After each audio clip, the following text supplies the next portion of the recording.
working? Yes. Namaste.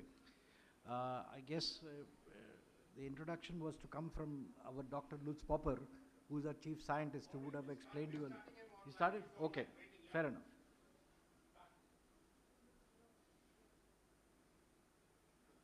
Someone from all the way from America. No, Germany.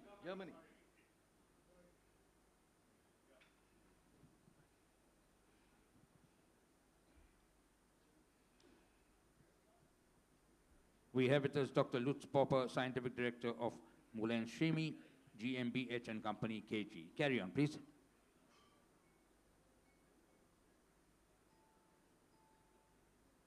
Obviously, it's to me to speak now.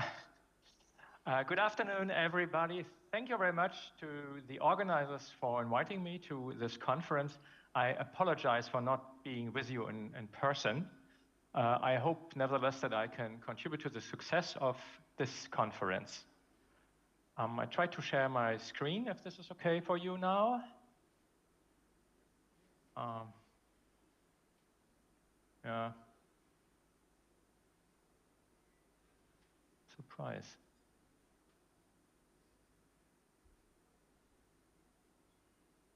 I don't see the PowerPoint. That's interesting. Yeah.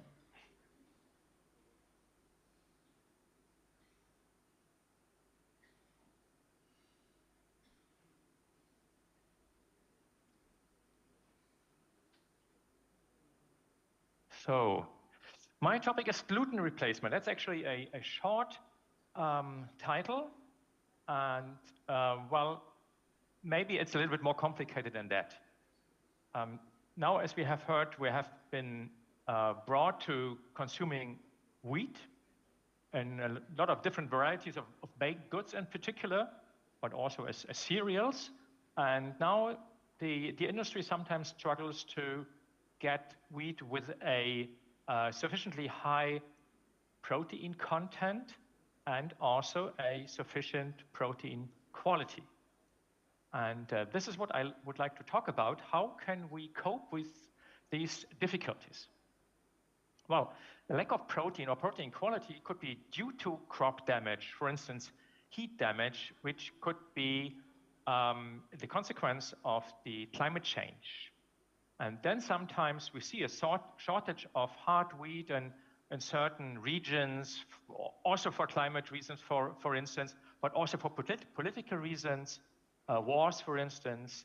And in the consequence, the prices fluctuate, they increase a lot in a short time. And so the industry is looking for sourcing wheat from different areas, cheaper wheat maybe from areas that sometimes are new actually in the field and that may deliver wheat with a lower gluten content and also a lower gluten quality. And then there's another tendency also to cope with the fluctuation of wheat quality and wheat prices. It is the incorporation of non-wheat flours, for instance, from soy, maize, beans, cassava, rice, you name it. And then we are talking about composite flours. And of course, when you mix wheat flour with a non-wheat flour, then you reduce our most precious substance, the gluten, and you will also lose some of the functionality of the wheat. So we have seen tremendous fluctuation of the wheat prices recently. And in 2008, there was one, and most recently in 2022, after the invasion of the Ukraine by Russia. Fortunately, the prices have been driven down after that. However, it appears to be essential to the industry to have possibilities to cope with those increases, sudden increases. So it is advisable to know about composite flour, for instance, so that you can switch to other raw materials for a short time, as you can see, to buffer the price increases. So if you think that you can simply switch to a wheat with a lower protein, which usually is cheaper, and then add vital wheat gluten, this is probably not possible because the wheat gluten prices, they follow, not surprisingly, the wheat prices. Or maybe with a little delay, so maybe you have a short gap, a short window where you actually can buy wheat with lower protein and add gluten, but the window is very small. So this is not really a solution. Well, we'll see in the future more and more fluctuation of the weather due to the climate change. Not necessarily every year will be hotter and drier or wetter. However, we'll see large fluctuations with large peaks of the temperature and rainfalls or drought. And this here shows how the annual temperature, the annual mean temperature developed in France. It's actually a country with a moderate climate, but you can see that recently the temperature was much higher in average than the decades before. And this will have an impact on the wheat yield, on the wheat quality and the wheat yield. Each time the average global temperature increases by approximately 1 degree Celsius, the grain production is reduced by 6%. And we have to compensate this. So maybe increasing the wheat production is not the only solution. Maybe we also have to look for other crops. 6% equate to more than 40 million tons of wheat. And there is also an impact on the quality. So I just want to focus on the protein here.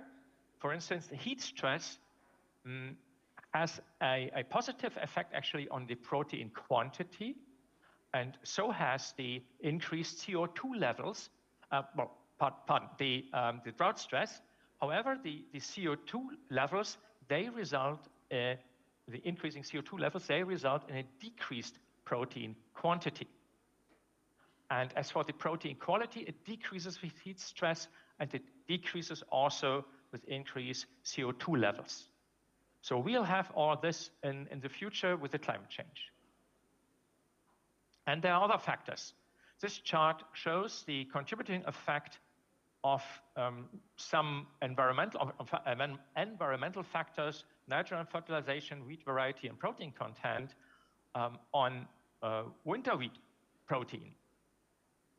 On the protein content of winter wheat. And here you can see that also the fertilization methods are very important.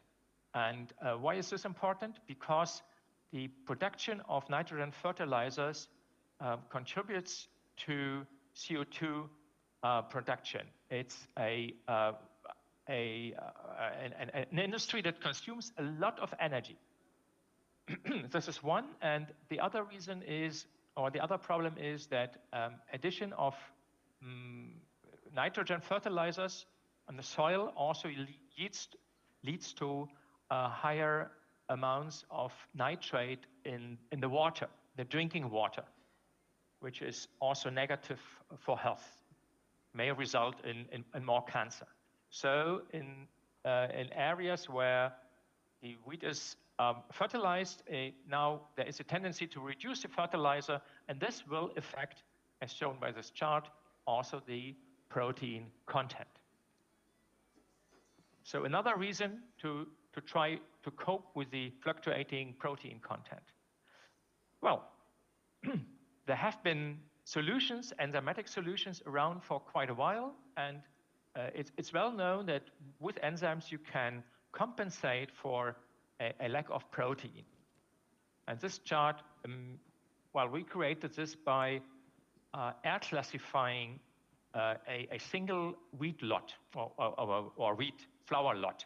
So we air classified the wheat flour into fractions with more or less protein, and then we looked for the volume yield, and of course for the fractions with the lower protein, 10.8%, the volume yield was lower, whereas with the highest protein it was highest. And then we can see that with an additional enzyme, with simple xylanase and amylase compound, we were able to cope for the volume loss. And well, you can also see that a wheat flour with a higher protein has also a higher potential. So when you add this enzyme to the flour with a higher protein content, then you also get a higher volume. Nevertheless, if you were satisfied by the volume yield of the high protein flour without a lot of flour treatment, then you could easily use a flour with a lower protein content and achieve the same volume yield. However, volume yield is not the only property that we are after. We are also after the processing properties. And this is something that this slide doesn't show. It is not unlikely that with a high dosage of this type of enzymes, you'll also get, for instance, some stickiness or some weakness of the dough, which nevertheless may result in a higher volume, because you need extensibility of the dough to get a nice volume. But maybe the shape is impaired by the soft dough.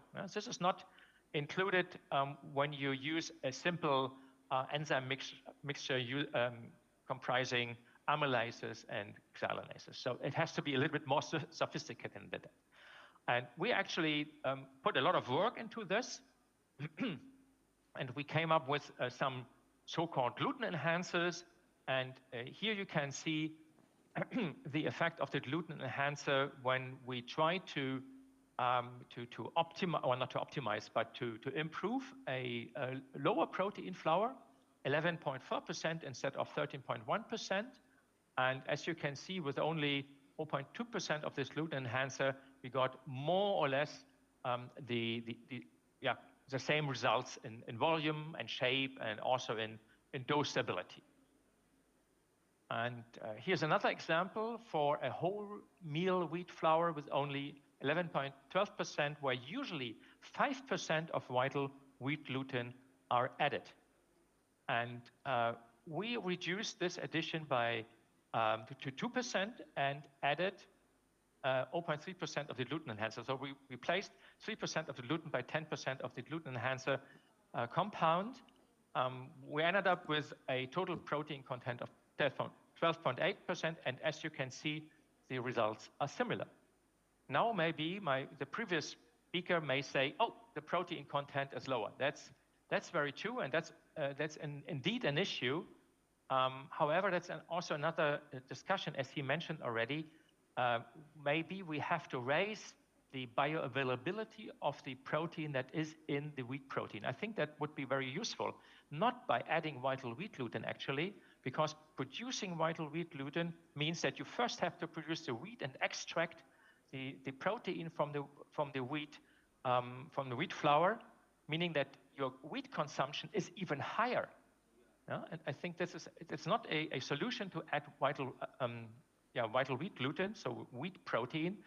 I rather suggest to add other protein, for instance, from soybean, and then compensate for the lack of performance by enhancers, by gluten enhancers, or by adding lysine, for instance, to improve the bioavailability. But that's another story. My next example is the replacement of hard wheat by soft wheat. Typically, soft wheats contain less protein than hard wheats and have a lower performance. However, they also have a lower price. So flour mills and also bakers, sometimes they have to replace the hard wheat by soft wheat. However, they lose performance. And in this example, we show that we can increase the share of the soft wheat in a mix by 10% by using only 0.1% of the very same enhancer. The basic treatment of all flours is always the same in my examples. And yet another example here is the composite flour that I mentioned before. This is the composite flour is cassava flour is a very typical application, for instance, in Nigeria, but also in Indonesia, because they have a domestic cultivation of cassava. So they produce the cassava flour or tapioca, And sometimes it is even subsidized and cheaper than flour. So then, of course, the bakers, they like to use it, but typically is more expensive. Nevertheless, there may be mandatory reasons to replace wheat flour by cassava flour, and then, of course, you lose wheat performance. And in this example here, we had an addition of 10% cassava flour, and I show here that although, I have to start again, to cope for the loss of performance, 4% of gluten had to be added to get the same performance of this composite flour as for the pure wheat flour. So, and we replaced 3% of this 4% of the added gluten by 0.3% of the gluten enhancer. We ended up at 11.4% protein, but as you can see, the baking results were at least as good as with the gluten, with the added gluten, if not even better. 1 minute, please. 1 minute left. Thank you. Yes. 1 minute. Thank you. So, to summarize this, the cassava flour contains only 1% of non-gluten protein. So this impairs, of course, the performance. And typically, this missing protein is compensated by vital wheat gluten. However, this is expensive, and as I mentioned, it's not sustainable. So it's better to have a solution like our gluten enhancer. So, and then there is a case study from West Africa where hard wheat was replaced by French wheat. And I switched to the baking results here. We tested replacement of 30 up to 30% of the hard wheat, and we came up with a result that up to 20% can replace the remaining 10% of the hard wheat flour, resulted in acceptable and very good baking results with even a higher volume. And you can see here the baking results and the pictures here for baguette. Actually, in West Africa, they produce baguette. And with the 0% hard wheat, you see that there are some problems with the cut, with the opening of the cut.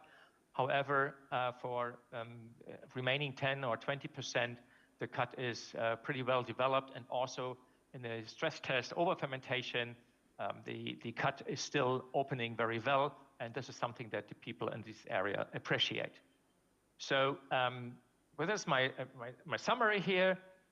But I think you can read this in the PDF later, so I can end with this slide. Thank you very much for Thank you very much. your Dr. Lutz, thank you attention. so very much.